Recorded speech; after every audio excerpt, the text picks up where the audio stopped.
Welcome back. We just hit 6:44. The House of Representatives is on an early holiday break after Republican infighting froze the floor. 14 conservative lawmakers joined Democrats to block the annual military budget bill. They're demanding action on a voting bill, the Save America Act, backed by President Donald Trump.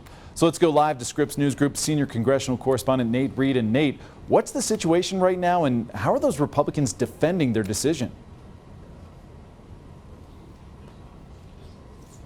A whole lot of echoes here in the halls of Congress. Lawmakers have gone home early for the holiday recess, and major questions, Tony, about when they return, whether anything will be any different. Now, Republicans have had a lot of trouble trying to keep on message, trying to keep passing legislation.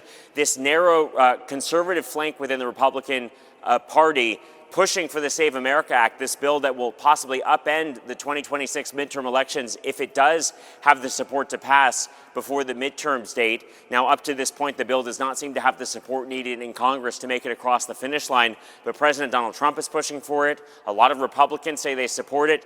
Major questions, though, about what the path forward could look like. Some House Republican lawmakers defending the fact that they decided to pretty much press pause on all legislation while they try and get this bill across the finish line. Take a listen. We've passed Save America now 3 times, and the Senate has refused to act. In fact, they're on vacation right now. I have talked to Senator Mike Lee. I've run through the procedural hurdles with my own team. We have 4 Republican members of the Senate that are not doing their jobs. You know, it's crazy because I'm being called out for trying to deliver on what a majority of the American people want, but I'm not the only one.